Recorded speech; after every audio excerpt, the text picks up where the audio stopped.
So 200,000 years ago, we didn't have nappies, and parents didn't rely on them at all. In fact, babies just were held out or held over the ground or whatever when they needed to go, and parents learned how to do that. They learned how to interpret when their baby would need to go.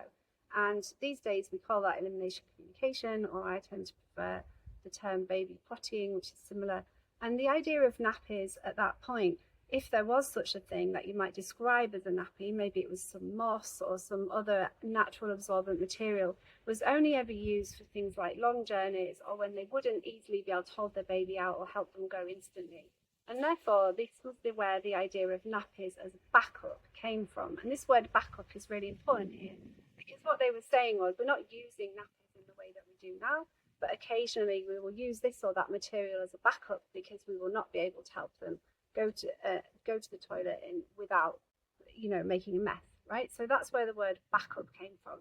What's happened now, much in the way that potty training has changed over the decades, is that backup, some people are using that in relation to baby pottying, and that is highly relevant, and it's a really good way to think about nappies. Nappies then become a tool. They become a backup to the pottying that you're doing.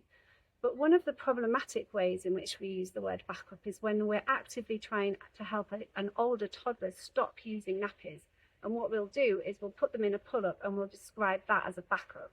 That is not really the original purpose of what we meant by backup. And when we use nappies in that way, or pull-ups in that way, when we're actively trying to stop our child from using them because we want them to potty train without nappies, then in fact that's not really a backup. That is in fact just wearing a nappy most of the time to avoid actually developing the skills that are really needed around potty training. So if you're baby pottying, definitely use nappies as a backup. Use good ones, use eco-friendly ones if you can.